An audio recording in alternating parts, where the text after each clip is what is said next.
नमस्कार। इस अंक में आप सभी का बहुत बहुत स्वागत है। आखिरकार सभी शिक्षक बंधुओं का प्रयास, उनका विरोध प्रदर्शन, सांसदों को दिया गया ज्ञापन और संसद में उठाए गए आवाज का असर अब धीरे धीरे होने लगा है। शिक्षकों का यह मेहनत अब धीरे धीरे रंग लाने लगी है। अभी तक जो केवल एक आश्वासन के रूप में दिख रहा था, अब वो एक्शन मोड में दिखना शुरू हो गया है। यह सभी शिक्षक बंधुओं की पहली जीत है और सभी शिक्षक बंधुओं को इस पहली जीत की ढेर सारी बधाई। 31 दिसंबर 2025 को भारत के शिक्षा मंत्रालय द्वारा सभी राज्यों और केंद्र प्रशासित प्रदेशों को एक डीओ लेटर जारी किया गया है, जिसमें सुप्रीम कोर्ट के निर्णय का हवाला देते हुए सभी राज्यों और केंद्र शासित प्रदेशों से राज्य में सेवारत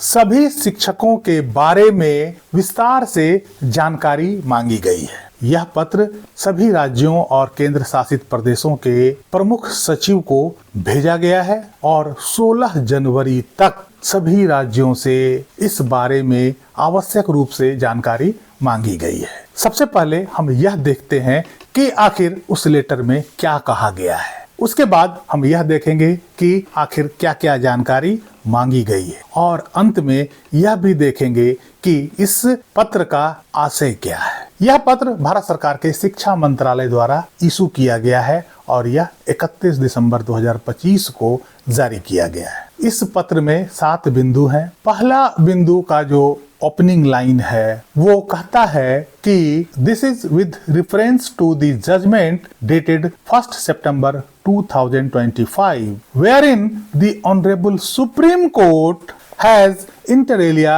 directed that आगे का पोर्शन जो भी 1 सितंबर का सुप्रीम कोर्ट द्वारा दिया गया निर्णय था उसका चर्चा करता है। अर्थात जैसा कि आप सभी को पता है कि सुप्रीम कोर्ट ने 1 सितंबर 2025 को टेट को लेकर शिक्षकों के लिए क्या निर्णय दिया था। सभी शिक्षकों के लिए टेट आवश्यक कर दिया गया था और टेट पास करने के लिए उन्हें 2 साल का वक्त दिया था। जिन शिक्षकों की नौकरी 5 साल या उससे कम बची है उन्हें टेट से छूट प्रदान किया गया था, लेकिन यदि उन्हें प्रमोशन चाहिए तो उनके लिए टेट को आवश्यक बना दिया गया था। इसी निर्णय का चर्चा पैराग्राफ 1 में किया गया है। इसके पैरा 2 में कहा गया है कि this department has received a large number of representations from individual teachers association, members of parliament ETC। अर्थात पैरा 2 में जो बातें कही गई है कि सुप्रीम कोर्ट के इस आदेश से आहत होकर बड़ी संख्या में इस डिपार्टमेंट को ज्ञापन पत्र मिला है, जो शिक्षकों द्वारा या शिक्षक एसोसिएशन द्वारा या मेंबर ऑफ पार्लियामेंट द्वारा भेजा गया था। इस ज्ञापन में या इस पत्र में यह कहा गया था कि in these representations it has been highlighted that requiring teachers who are at the twilights of their career to qualify TET may be difficult and emotionally distressing. It has also been contended that the judgment may adversely affect the financial security earned by such teachers over decades of service. Further, the potential exit of experienced teachers may create a significant vacuum in the state's education system. अर्थात ये बातें जो ज्ञापन में कही गई थी कि करियर के अंतिम पड़ाव में शिक्षकों के ऊपर टेट की बाध्यता को लादना कहीं से उचित नहीं है। उनके फाइनेंशियल सिक्योरिटी पर यह एक बड़ा झटका है और इतने सारे शिक्षक यदि एक बार इस सिस्टम से बाहर हो जाते हैं तो शिक्षा व्यवस्था में एक बड़ा वैक्यूम क्रिएट हो जाएगा जो राज्य की शिक्षा व्यवस्था को एडवर्सली अफेक्ट करेगा। ये सभी बातें ज्ञापन में शिक्षकों द्वारा, शिक्षक एसोसिएशन द्वारा या मेंबर ऑफ पार्लियामेंट द्वारा कहा गया था और उस ज्ञापन को एजुकेशन डिपार्टमेंट को भेजा गया था। वो सारी बातें इसमें लिखी गई है। तीसरा पैरा इस लेटर का यह कहता है कि in order to enable this department to examine the matter in its correct perspective, it is imperative to ascertain the exact number of teachers likely to be affected by the said judgment. Accordingly, it is requested that the concerned officers in your state may be directed to comply the requisite data in the enclosed format. अर्थात इस para में यह कहा गया है कि इन situation को देखते हुए सुप्रीम कोर्ट के आदेश से एग्जैक्टली कितने शिक्षक प्रभावित हुए हैं, इसका डाटा शिक्षा विभाग को चाहिए। शिक्षा विभाग इस डाटा को देखना चाहता है कि प्रत्येक राज्य में या यूटी में कितने शिक्षक सुप्रीम कोर्ट के आदेश से प्रभावित हुए हैं। उन्होंने एक फॉर्मेट बनाया है, उस फॉर्मेट की चर्चा मैं आगे करूंगा। उस फॉर्मेट के तहत ही सभी राज्यों को और यूनियन टेरिटरी को यह इंफॉर्मेशन भेजना है ताकि सही स्थिति की जानकारी हो सके। अगला पैरा 4 में कहा गया है कि before furnishing the data it may please be vetted diligently to verify its correctness and accuracy. अर्थात सभी राज्यों को यह कहा गया है कि जो डाटा आप भेजेंगे उसे आप अच्छी तरह से चेक कर लेंगे और इसमें 100% सत्यता होनी चाहिए। यह एक्यूरेट डाटा होना चाहिए, लगभग और अनिश्चितता की इसमें कोई बात नहीं होनी चाहिए। जो भी डाटा भेजा जाए वो 100% एक्यूरेट होना चाहिए। पैरा 5 में यह कहा गया है कि I would further request that comments on the implication of the judgment with respect to your state/UT and possible pathway to provide relief to the affected teachers may also be furnished. While providing the comments, appropriate legal opinion may please be solicited from the competent authority from your state/UT. अर्थात para 5 में यह कहा गया है कि supreme court के निर्णय में जो भी इम्प्लीकेशंस हैं उसके बारे में सरकार अपनी राय भी दे सकती है और इससे शिक्षकों को कैसे राहत दिलाया जा सकता है उसके बारे में भी राज्य सरकारों से ओपिनियन मांगा गया है कि आपके पास इससे उबरने के लिए क्या क्या रास्ता है, क्या आपने सोचा है।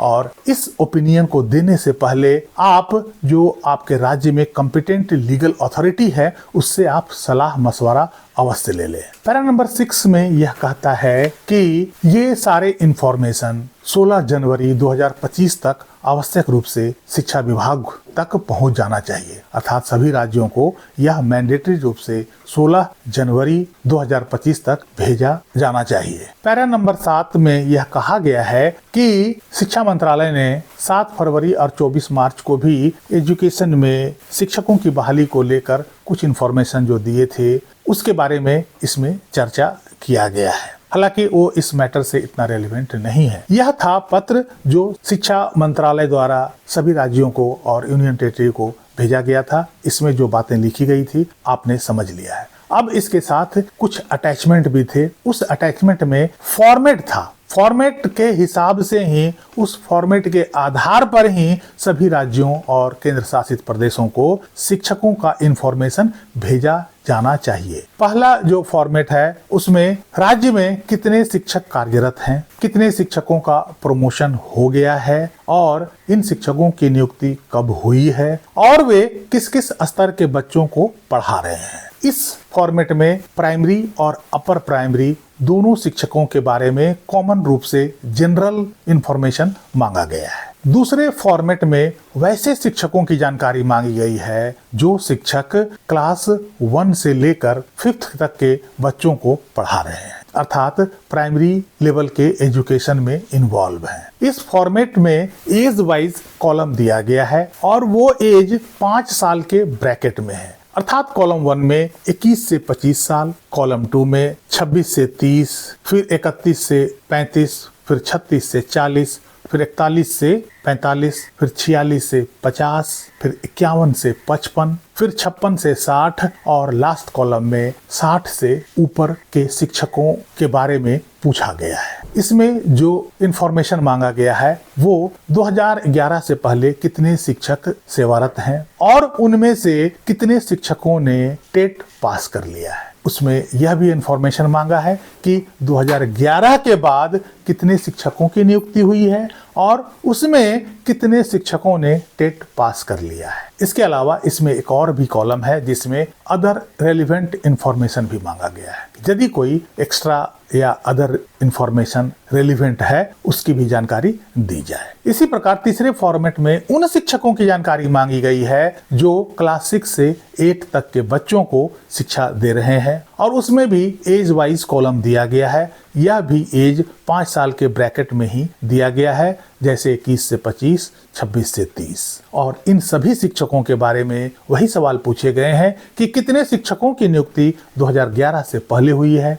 उसमें से कितने शिक्षक टेट पास हैं, कितने शिक्षकों की बहाली 2011 के बाद हुई है, उसमें से कितने शिक्षक टेट पास किए हैं। इसके अलावा लास्ट कॉलम में एनी अदर रेलिवेंट इंफॉर्मेशन मांगा गया है। ये सारी जानकारी 16 जनवरी तक हर हाल में सभी राज्यों को और केंद्र शासित प्रदेशों को शिक्षा मंत्रालय को भेजना आवश्यक है। अब हम समझते हैं कि आखिर इस पत्र का आशय क्या हो सकता है। हम इस पत्र के जरिए यह कह सकते हैं कि सरकार अब शिक्षकों की समस्या के प्रति सक्रिय हो गई है। इस मुद्दे को अब प्रायोरिटी लिस्ट में उन्होंने डाल दिया है, इस पर विचार करना शुरू कर दिया है। शिक्षकों का दबाव सरकार के ऊपर बन गया है। अभी इस इंफॉर्मेशन के माध्यम से सही डेटा इकट्ठा किया जा रहा है ताकि वास्तविक स्थिति का पता चल सके, जिससे सही डिसीजन लेने में, सही नीति बनाने में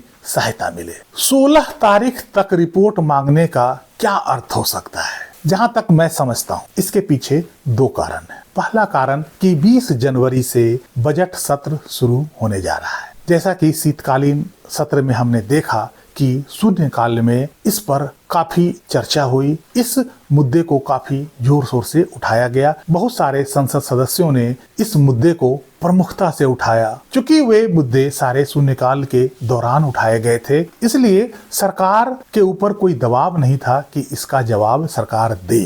हालांकि एक सांसद ने नियम 377 के तहत भी इस मुद्दे को उठाया था, जिसमें सरकार को जवाब देना आवश्यक होता है, लेकिन वो जवाब सरकार लिखित रूप में उस सांसद को भेज सकती है, जिसके लिए कोई खास समय सीमा भी नहीं है। सरकार को ऐसा लग रहा है कि इस बार यह मुद्दा संसद में और तेजी से गूंज सकता है। प्रश्नकाल के दौरान इस मुद्दे को उठाया जा सकता है और हो सकता है कि इसके लिए लोकसभा स्पीकर के पास पत्र भी पहुंच गया होगा। बहुत सारे सांसद प्रश्नकाल में इस प्रश्न को उठाने के लिए अपना पर्चा लोकसभा स्पीकर के पास भेज दिया होगा, क्योंकि प्रश्नकाल में मुद्दे को उठाने के लिए कम से कम 15 दिन के पहले उसे भेजा जाना आवश्यक होता है। और प्रश्नकाल के दौरान यदि कोई मुद्दा उठाया जाता है, यदि किसी विषय को उठाया जाता है, तो सरकार को जवाब देना आवश्यक होता है। सरकार मौखिक और लिखित दोनों रूप से जवाब दे सकती है। तो हो सकता है कि बजट सेशन में इस मुद्दे को प्रश्नकाल के दौरान यदि उठाया गया तो सरकार अपने तरफ से पूरी तैयारी कर रही है कि आखिर संसद में वो सही तरीके से इस विषय को रख सके, इस पर जवाब दे सके। बजट सेशन के दौरान संसद में किसी प्रकार का कोई हंगामा नहीं हो और बजट ठीक तरीके से पास हो जाए, संसद में किसी तरह का कोई गतिरोध उत्पन्न नहीं हो, सरकार इस मुद्दे पर जवाब देकर उन लोगों को शांत कर सकती है। दूसरा कारण यह हो सकता है कि सुप्रीम कोर्ट में पुनर्विचार याचिका लगी हुई है और भी रिट पिटीशन लगा हुआ है, जिसकी सुनवाई इस माह के अंत तक हो जाने की संभावना है।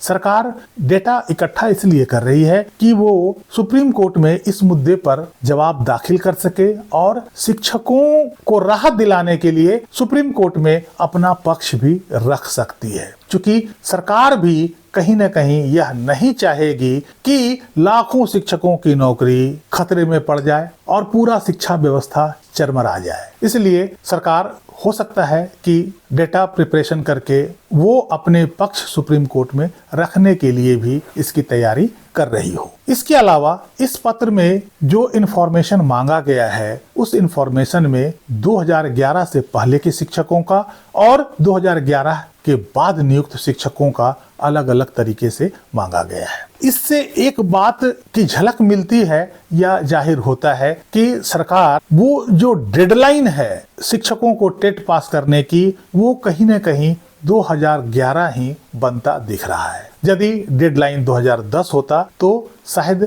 इंफॉर्मेशन 2010 के हिसाब से मांगा जाता, लेकिन यहाँ पे 2011 के हिसाब से मांगा गया है। 2011 में तारीख क्या होगी इसके बारे में कोई कंफर्मेशन नहीं है। कुल मिलाकर यह कहें तो यह शिक्षकों की पहली जीत माना जा सकता है। शिक्षकों की उचित मांग पर सरकार सक्रिय होती दिख रही है, लेकिन अभी जीत पूरी नहीं मिली है। इसलिए सभी शिक्षकों को थमना नहीं चाहिए, रुकना नहीं चाहिए, विरोध जारी रखना चाहिए, संघर्ष जारी रखना चाहिए जब तक कि पूरी जीत ना मिल जाए। शिक्षकों को अभी आराम करने का समय नहीं है। इसका विरोध, इसके लिए संघर्ष लगातार होते रहना चाहिए और दम हम तभी लेंगे जब तक जीत पूरी तरह से पक्की ना हो जाए। इन्हीं शब्दों के साथ अपनी वाणी को विराम देने का इजाजत चाहता हूँ। कैसी लगी जानकारी कमेंट करके जरूर बताइएगा। वीडियो को लाइक कीजिएगा, चैनल को सब्सक्राइब कीजिएगा। मिलते हैं अगले अंक में, तब तक के लिए जय हिंद, वंदे मातरम।